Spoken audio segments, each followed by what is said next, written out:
या आधीच्या तासाला आपण एक पाहिलं होतं बघा की काही समूहवाचक नामे ही रूपाने एकवचनी वाटतात, परंतु उपयोगाने म्हणजे वाक्यातील उपयोगाने ते अनेकवचनी बनतात. कारण ते वाक्यामध्ये ही जर या नामापैकी एखादे नाम जर कर्ता म्हणून आले तर ते कर्ता एकवचनी ठरवायचं का अनेकवचनी ठरवायचे. मग एकवचनी असेल तर क्रियापद कोणतं वापरायचं, अनेकवचनी जर आले तर मग क्रियापद कोणते वापरायचे हे देखील आपण पाहिले होते. त्यानंतर आणखीन एक नियम आपण पाहिला होता की तो म्हणजे वाक्यामध्ये विशेषण नामाचे काम करते का, तर हो, विशेषण हे नामाचे काम करू शकते आणि ते त्या विशिष्ट वर्गातील लोकांचे प्रतिनिधित्व करते, म्हणून त्यापासून तयार होणारा जो कर्ता असतो म्हणजे त्याच्या आधी आर्टिकल द वापरावं लागेल. द अधिक विशेषण, विशेषण हे काय बनेल त्यातली प्लुरल नाऊनचं काम करायला लागेल आणि त्यापासून तयार झालेला हा कर्ता काय धरतो आपण, अनेकवचनी गृहीत धरतो. The rich, the poor, the brave, the English, the French असे त्यातले उदाहरण आपण पाहिले होते. त्यासाठी एक कोपऱ्यामध्ये परत एकदा मी लिहून ठेवतो की सब्जेक्ट आणि वर्ब यांच्यातलं अग्रीमेंट आम्हाला माहित असलं आवश्यक आहे. सब्जेक्ट, कारण सेंटेन्स मध्ये सब्जेक्ट आणि वर्ब या ठिकाणी जर नाऊन आले तर काय करायचे, म्हणजे हा आपला आधीचा हा शिकण्याचा जो प्रयत्न आहे तो नाऊन सिंग्युलर आहे का प्लुरल आहे हेच माहित असलं पाहिजे.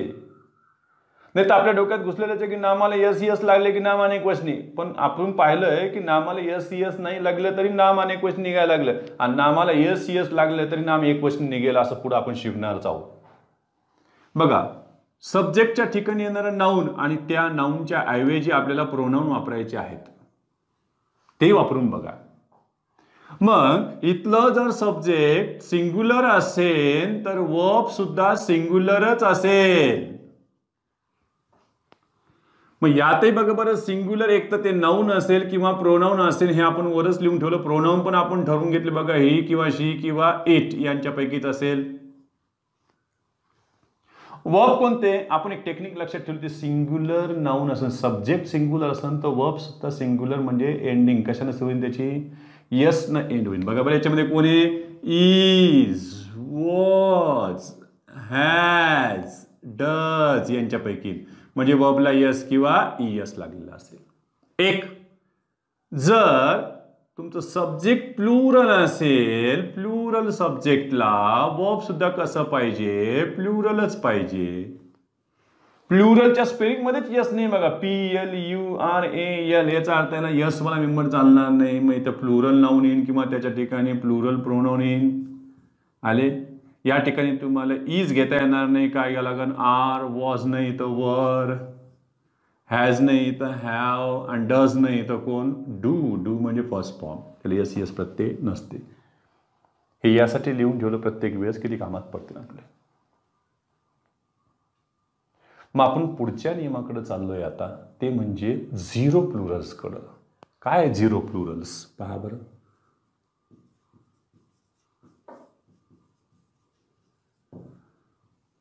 याबद्दल थोडंसं आपण आधी सुद्धा पाहिलं होतं की नामाचे दोन्ही वचनात रूपी सारखेच असतात. मग आम्ही ओळखायचं कसं सर, एक वचनी कोणतं आहे अनेक वचनी कोणतं आहे, ते पण ओळखून आपण पाहत घरी. बघा, झिरो प्लुरल्स मध्ये बघा, नामांचे दोन्ही वचनातील रूप, नामांची दोन्ही वचनातील रूपे सारखीच असतात. मग आता यांचं वचन ओळखायचं कसं, तर त्यांच्या आधी संख्या विशेषण वापरले जाईल, त्यावरून त्यांचं वचन ओळखता येईल. पहा बरं, नामा आधी येणाऱ्या संख्या विशेषणावरून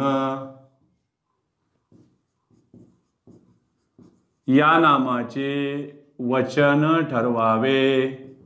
एक बरं, या नामाला यस किंवा ईएस प्रत्यय लावून यांचं अनेक वचन करता येईल का, किंवा काही नामं यांच्यात अशी असतील की ज्यांच्यामध्ये ऑलरेडी स्पेलिंग मध्ये यस असेल किंवा ई असेल, त्याचं यस किंवा ईएस काढून त्याचे एक वचन करता येईल का, तर असं करता येणार नाही. ते एक वचनी अनेक वचनी मध्ये सारख्याच रूपात आहेत. पहा,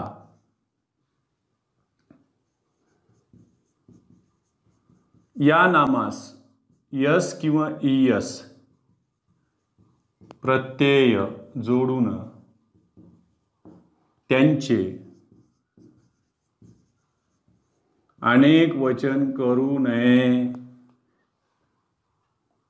सर एवढी माहिती भेटली पण ते माहीतच नाही कोण आहे. बघा बरं, त्यांची एक यादी आपल्याला माहीत असेल 0 प्लुरल्स मध्ये.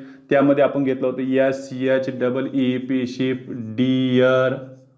लक्षात ठेवायचं डियरला यस लावायचं आणि डियर्स करायचं नाही, शिप्स करायचं नाही.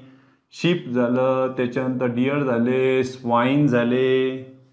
स्वाईनचं जर तुम्ही पीक केले तर मग पीकचं लगेच होतं पिक्स, इथं होणार नाही.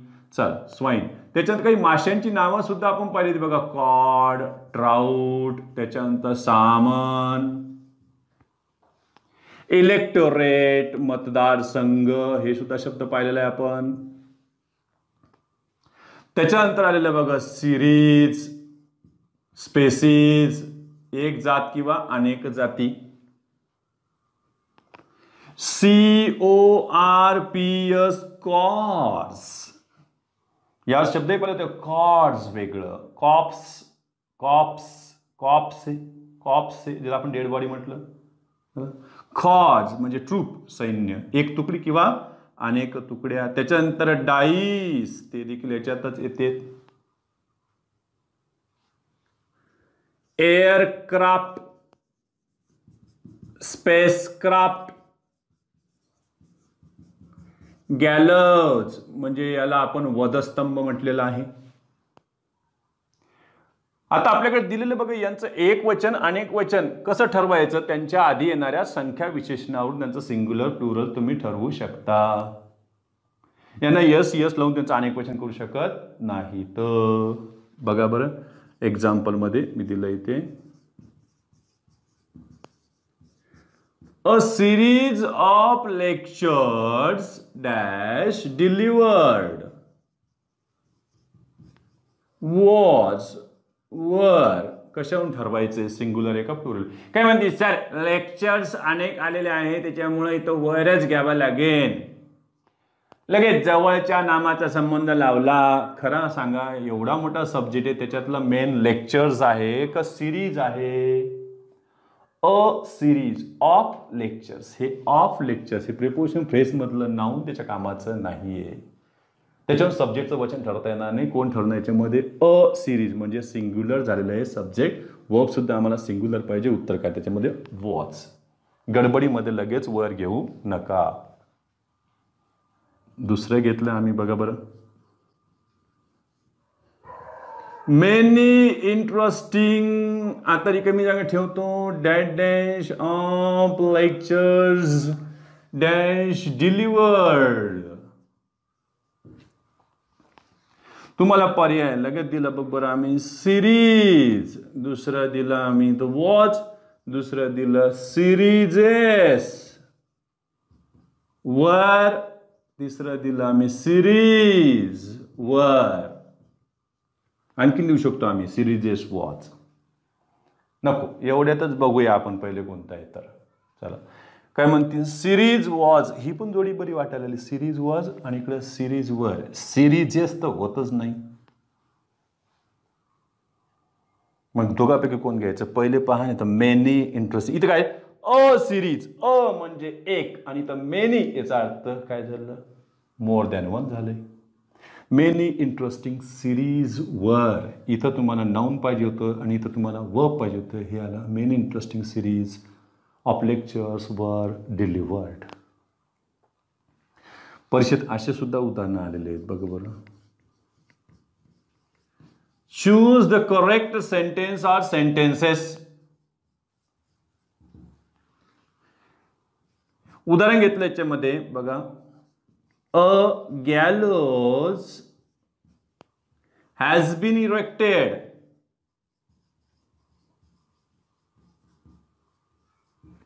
आणि दुसरे घेतले आम्ही, many gallows have been erected. वधस्तंभ पुष्कळ उभे केले. खाली परत पर्याय दिला आम्ही, only only be, both, neither. Correct शोधायचं आहे आम्हाला याच्यातलं.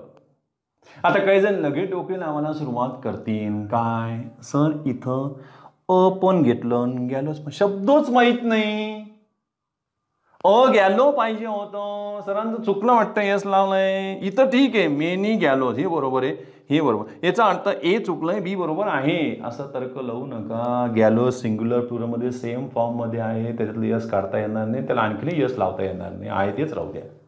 याचा अर्थ दोन्ही सेंटेन्स काय झाले करेक्ट आहे बघा. A gallows has, many gallows have, आलं हॅव प्लुरलसाठी आणि हॅज सिंग्युलरसाठी. याचा अर्थ उत्तर काय करेक्ट शोधायचे, लक्षात ठेवा बोथ. कधी कधी काय करतात गडबडीत लगेच देतात choose the incorrect sentence or sentences, incorrect आणि हे दोन्हीही चूक आहेत असं समजून काही जण काय करते बोथ, आणि दोन्ही चूक नाही आहेत असं म्हणून काही जण परत बोथ घेण्याचं. पण आम्हाला काय विचारलं इथं करेक्ट विचारलं तर बोथ घ्या, इनकरेक्ट विचारलं तर तुम्हाला काय करायला लागेल, यातलं एकही चूक नाही म्हणजे कोणी नाही तर. म्हणजे व्याकरणात व्याकरण, पर्यायामध्ये सुद्धा व्याकरण टाकलेलं आहे त्यांनी. झालं तेवढे स्क्रीनशॉट काढून घ्या. आणखी उदाहरण आपण पाहू.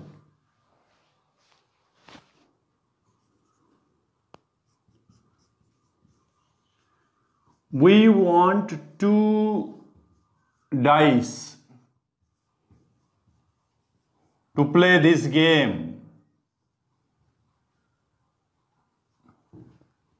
सोंगट्या ज्याला म्हटलेलं सोंगट्या डाईसलाच म्हटलेलं आहे. वी वॉन्ट 2 डाईस का डाईसेस, हे करेक्ट आहे का इनकरेक्ट आहे असं जर त्यांनी विचारलं तर एक लक्षात ठेवा 2 डाईस हे करेक्ट आहे काय इनकरेक्ट आहे असं जर त्याने विचारलं तर सांगता पाहिजे हे सेंटेन्स कसं आहे करेक्ट आहे. ते परत देतील आपल्याला पहा. Choose the wrong pair of numbers, वचनाची चुकीची जोडी निवडा. मग त्याच्यामध्ये पर्याय द्यायला करतील लगेच. मॅनचं प्लुरल देतील ते मेन, दुसरं देतील ते फूटचं प्लुरल देतील ते फीट, तिसरं देतील ते वनचं प्लुरल देतील ते वन्स, चौथं प्लुरल देतील ते डियरचं प्लुरल डियर्स. यातला कोणती रॉंग पेअर आहे ती निवडा म्हणतील चुकीची जोडी. खाली आणखीन पर्याय देऊ नये. Only A, only C, only C and D, only D असं गोंधळ करण्याची शक्यता आहे. कारण आपल्या माहिती मॅनचं मेन होतं हे तर बरोबर आहे, फूटचं फीट हे पण बरोबर आहे. आता इथं डाऊट सुरू होतो की वनचं वन्स कसं काय झालंय, वनचे तर 2 पाहिजे होते कारण वनचं अनेक वचनी कोणी 2, तसं होत नाही. हे वन याच्यामध्ये आपण हे नाऊनसाठीच वापरलेलं आहे. वनचं काय केलेलं आहे इकडं वन्स, हे बरोबर झालं प्लुरल. हे चुकलेली बघा डियरचं काय झालं डियर्स होत नाही. ठीक आहे तर एवढा स्क्रीनशॉट काढून घ्या. पुढे आणखीन आपण पुढच्या नियमाकडे जाऊया. काही नामे वैशिष्ट्ये बघा त्याच्यामध्ये एक आलेलं आहे कमिटी, यावरही प्रश्न पडलेले आहेत. कमिटी, दुसरं ज्युरी, तिसरं government, audience, family, mob, crowd. ही जी शब्द आहेत लक्षात ठेवायचं आहे की यांना आपण झिरोच्या नावाखाली घेऊ शकतो, पण त्यांच्या आधी येणाऱ्या तुम्ही संख्या विशेषण त्यांचं वचन ठरवा असा नियम याच्यात घेता येत नाही. बघा बरं, वरील नामे उपयोगाने एक वचनी किंवा अनेक वचनी असू शकतात. आता ते वापरण्यावर आहे, तो एक वचनी म्हणून वापरतो का अनेक वचनी म्हणून वापरतो. पण तो काही ना काहीतरी क्लू देईन, काही ना काहीतरी हिंट देईन तो सेंटेन्समध्ये आपल्याला की हे सिंग्युलर आहे का प्लुरल आहे. कारण यापैकी एखादं नाम जरी कर्त्याच्या ठिकाणी आले तर आम्हाला ओळखायला पाहिजे कर्ता सिंग्युलर आहे का प्लुरल आहे. पाहूया आपण, पहा बरं. वरील नामे त्यातील सदस्यांचा एक संच मानले तर ही नामे एकवचनी बनतात.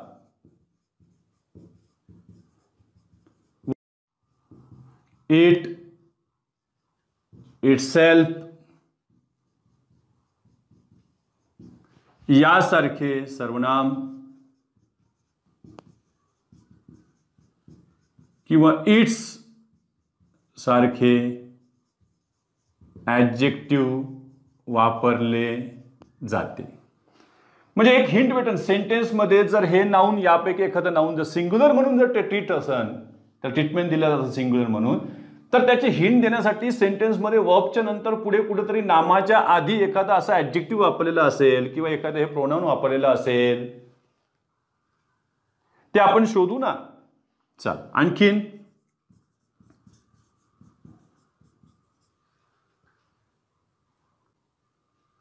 वरील नामे विचार करताना आता बघा, त्यातील सदस्यांना गृहीत धरलं तर बघा, वरील नामातील प्रत्येक सदस्यास गृहीत धरल्यास ही नामे अनेक वचनी बनतात व त्यासाठी दे, देम, themselves, theirs यासारखे प्रोनाउन किंवा देअर हे ॲडजेक्टिव्ह वापरले जाते. चला, म्हणजे यांची पण हिंट मिळाली. म्हणजे याचा अर्थ ही जी आपण घेतलेली आहे ती सिंग्युलर किंवा प्लुरल होत असतील तर त्यांना एक तर सिंग्युलर म्हटलं की इट म्हणून ट्रीटमेंट मिळेल आणि प्लुरल असेल तर ते दे म्हणून वापरले जातील. कारण यावरून आपला क्वेश्चन टॅगसाठी सुद्धा त्याची मदत होऊ शकते. समजा आपण एक्झाम्पल घेतले, पहा बरं आलेले आहेत पेपरला.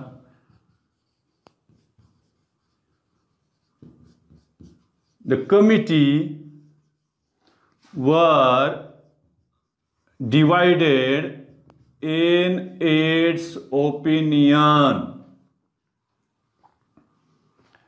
यामध्ये नेमकी सेंटेन्स कुठं चुकलंय? कमिटी सिंग्युलर आहे का प्लुरल आहे? काय म्हणते नाही ना, कमिटीज असतं तर प्लुरल राहिला असतं, म्हणजे हे सेंटेन्स चुकलेलं आहे. पाहू तर खरी आपण नेमकी चूक, एरर इथं आहे का इथं आहे, कुठं एरर आहे ते पण शोधावं लागल. मग बघा, हे कमिटी सिंग्युलर आहे का प्लुरल आहे याच्यासाठी एक ॲडजेक्टिव्ह वापरलेलं आहे, जे पॉझिटिव्ह ॲडजेक्टिव्ह ते पुढे गेलेलं आहे बघा, नामाच्या आधी आलेलं आहे बघा. याच्यात काय आलेलं आहे? इट्स आलेलं आहे. हे इट्स कोणासाठी वापरलेलं आहे? कमिटीसाठी. याचा अर्थ ह्यांनी ट्रीटमेंट दिली ह्याला सिंग्युलर म्हणून, इट म्हणून. बघा, यावरून ओळखले आम्ही हे सिंग्युलर आहे. म्हणजे नामाचं वैशिष्ट्य काय की नामाच्या आधी येणारे संख्या विशेषण कधी कधी नामाचं वचन आपल्याला कळवतील किंवा त्या नामाशी संबंधित असणारं पॉझिटिव्ह ॲडजेक्टिव्ह भले ते क्रियापदाच्या नंतर आलेलं असलं तरी ते त्याला मदत करेल त्याचं वचन ओळखण्यासाठी. मग इट्स म्हणून ओळखलं की अरे हे इट आहे, म्हणजे याचा अर्थ प्रॉब्लेम इथंच आहे. इथं काय पाहिजे होतं आपल्याला? Was. The committee was divided in its opinion. एक असंच उदाहरण कमिटीच्या ऐवजी ज्युरी पेपरला येऊन गेले. सारखी सारखीच उदाहरणं येत आहेत. पुणे बघा बरं. The government has taken their decisions well. काय म्हणते? गव्हर्नमेंट हॅज, बरोबर आहे, पण बघू ना आपण, गव्हर्नमेंट म्हणजे सरकार, म्हणजे एक व्यक्ती म्हणून काही धरताय का तुम्ही? का त्यात असणारे काही सदस्य जे आपण निवडून दिलेले असतात खासदार, ते सरकार म्हटलं की आपलं तेच. आणि महाराष्ट्र सरकार म्हटलं आपल्या राज्य सरकार असेल तर मग आपण निवडून दिलेले आमदार ते निर्णय घेत असतात. पण इथं गव्हर्नमेंट मग काय म्हटलं? सरकार. सरकार म्हणजे एक व्यक्तीने लगेच सरकार चित्रपट डोळ्यासमोर आणू नका. एकच व्यक्ती निर्णय घेत असतो, सरकार. सरकार हॅज गव्हर्नमेंट हॅज टेकन, पण इथं काय आलेलं दिअरून काय आलं की यांनी याच्यातले सगळे मेंबर्स गृहीत धरलेले आहेत दे, या अर्थानं ते काय आलेलं आहे. याचा अर्थ इथं एरर झालेला आहे, इथं काय पाहिजे होतं हॅव, हे झालं करेक्ट.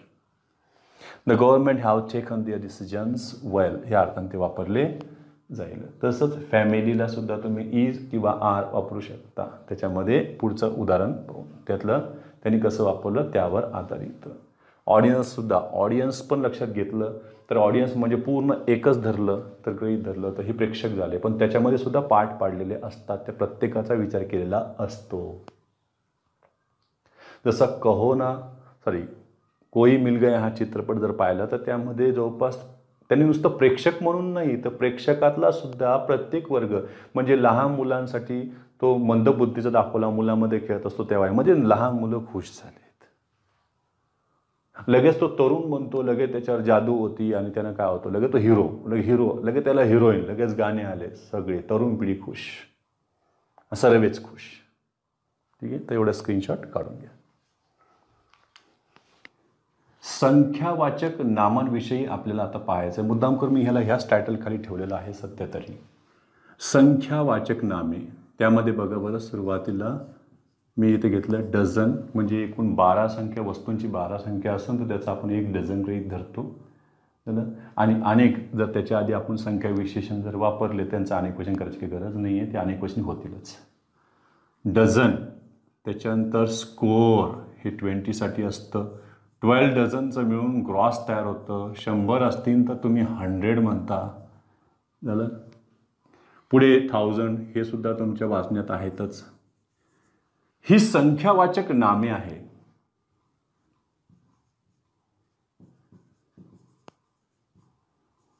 या संख्यावाचक नामाआधी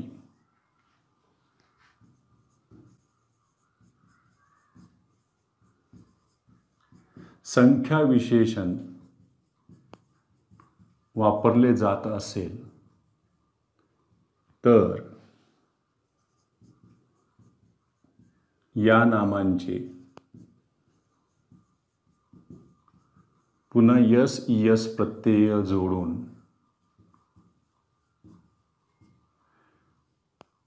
अनेक वचन करू नये.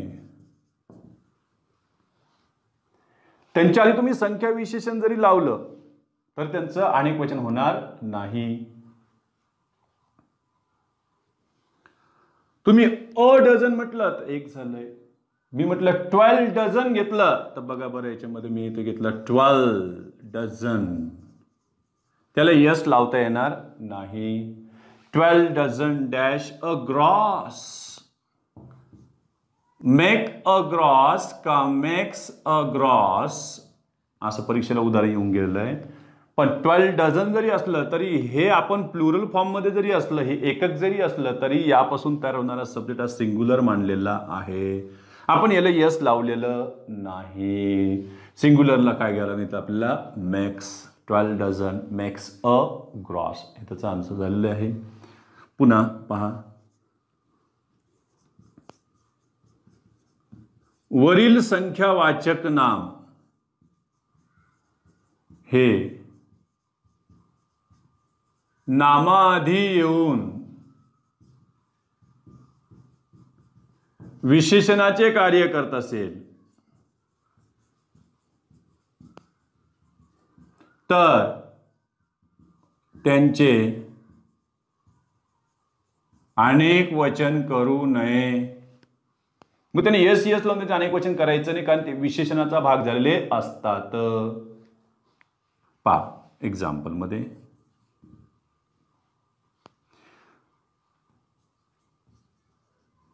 I want to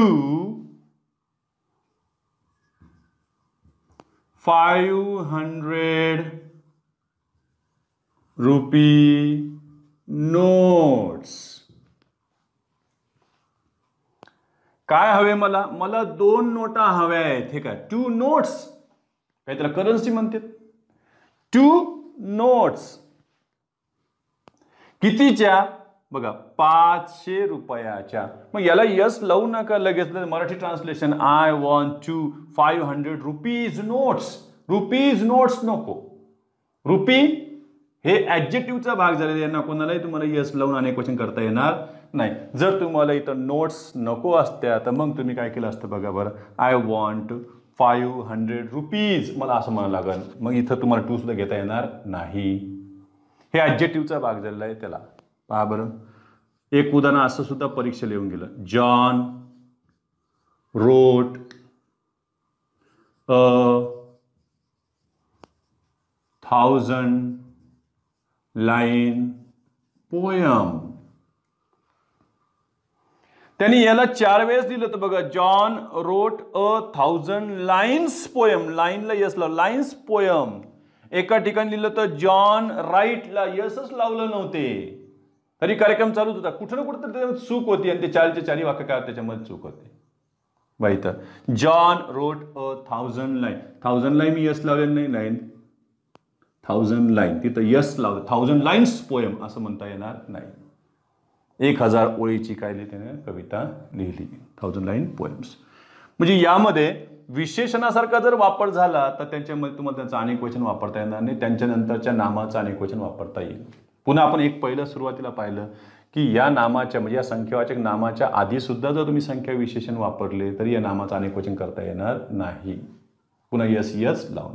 मग आता यांचं अनेक वचन केलं जातं की नाही केलं जातं यस यस लावून तर केले जाते. तर बघा बरं.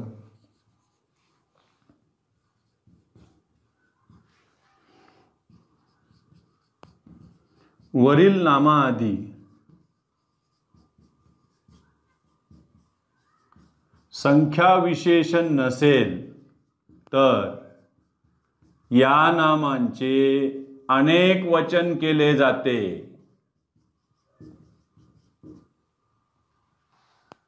आता पण तर झालंच नाही. आता होईल. त्यांच्या आधी संख्या विशेषण नकोय. जसं बघा बरं मी दिलंय.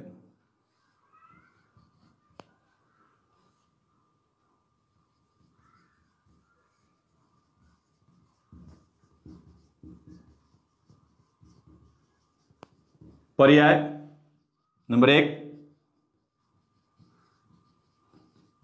100 कॅटल. दुसरं 100 कॅटल्स. तिसरं 100 कॅटल. आता याच्यातलं करेक्ट कोणतं आहे पहा बरं. याच्या 100ला अरे याच्या आधी संख्या विशेषण नव्हतं म्हणजे याचं अनेक वचन करता आलं असतं. शेकडो जनावरं पाहिली आम्ही. 100 कॅटल. कॅटल हे बरोबर आहे पण इथं प्रॉब्लेम झाला. इथं काय झालं. 100 ऑफ कॅटल्स. झकास वाटतं वाचताना बघा. 100 ऑफ कॅटल्स वर ग्रजिंग इन द फील्ड. हे पण गेले बघा. 100 बरोबर पण कॅटलला यस लावलं. हे गेले. हे प्रॉब्लेम झाला ना तर हे उत्तर मिळालं. बघ बरं. 100 ऑफ कॅटल वर ग्रजिंग इन द फील्ड. आपण लगे म्हणतो ना हजारो लोक जमले होते तिथे. thousands of people have gathered there. हजारो लोक. thousands of people.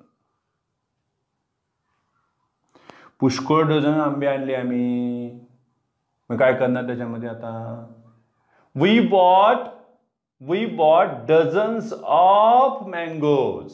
मग डझन्स ऑफ मँगोज जर तुम्ही म्हटलंच नाही आम्ही 2 डझन आंबे आणली तर मग तुम्हाला आता डझनला यस लावता आलं नसतं. We bought 2 dozen mangoes. 2 dozen mangoes. त्याला यस लावता येणार नाही. ठीक आहे. तेवढं स्क्रीनशॉट काढून घ्या. 2 नामांविषयी आणखीन आपण पाहणार आहोत. ही 2 नामे पहा. एक आहे फिश अँड फ्रूट. त्यांच्याविषयी ही मल्टिपल प्लुरल मध्ये चाललेली आहे कारण त्यांचं फिशचं अनेक वचन फिश पण होतं आणि फिशचं अनेक वचन फिशेस पण होतं. सेम फ्रूटचं पण आहे. फ्रूटचं प्लुरल फ्रूट पण होतं आणि फ्रूट्स पण होते.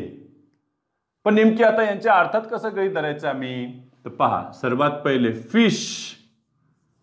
याचे 2 पद्धतीने प्लुरल झाले कारण हे आपल्याला मल्टिपल साठीच लक्षात ठेवायचे. मल्टिपल प्लुरल्स त्यांच्याकडे आलेलं आहे. फिशचं प्लुरल सगळ्यात पहिले फिश जे घेतात तेव्हा हे झालं झिरो प्लुरलच्या नियमान झालंय. फिशचं प्लुरल फिश. कस काय? मग याच्यामध्ये काय झालं बघा, एकाच जातीची अनेक मासे, many fish of the same kind. एकाच मी मेनी फिश म्हटलं बघा, मी अ फिशचं प्लुरल काय झालं मग, many fish of the same kind. आणि मी फिशचं जर इथं फिशेस केले तर काय झालं, हे भिन्न जातींची अनेक मासे या अर्थानं. आपण म्हणतो ना की there are many fishes of different kinds किंवा डिफरंट काइंड्स ऑफ फिश असं म्हणता येणार नाही, डिफरंट. उदाहरण पाहूच यांच्यामध्ये. पहिले आपण फ्रूटचं पण पाहून घेऊ. फ्रूटचं काय झालंय बघा बरं, याच्या अगदी उलट फ्रूटचं झालंय. फ्रूटचं जर तुम्ही असं फ्रूट्स घेतले तर होईन बघा बरं, ते एकाच जातीचे अनेक फळे, एकाच जातीची अनेक फळे. तर इथं काय झालं, फ्रूटचं तुम्ही फ्रूट घेतले म्हणजे याचा अर्थ भिन्न जातींची अनेक फळे.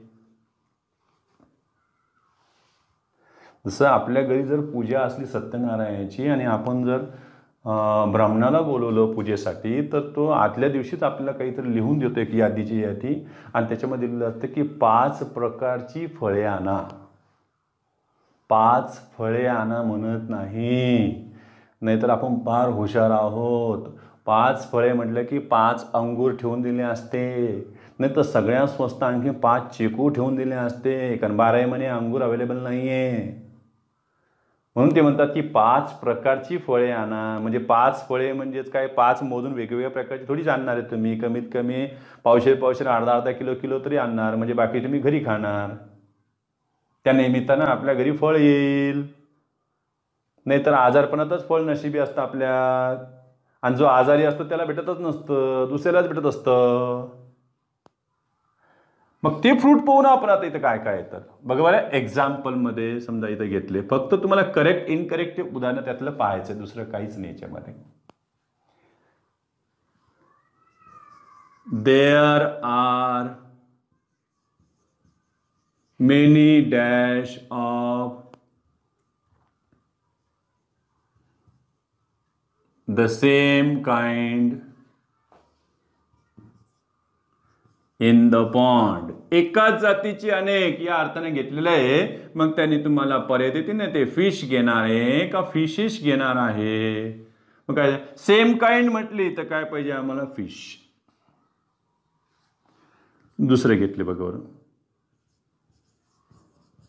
There R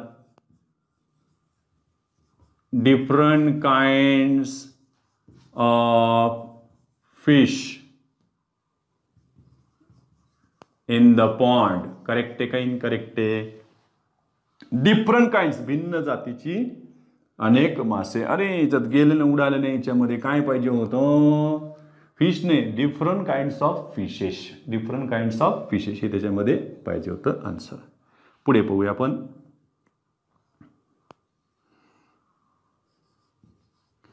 An apple is a fruit. आहे की एक प्रकारचं फळ आहे. मग काही म्हणतील की आम्ही 2 डझन काय आणलेत, फळे आणलीत. म्हणजे याचा अर्थ कोणती आणली, हीच आणली, एकच जातीची अनेक आणली. मग बघा, an apple is a fruit. I have bought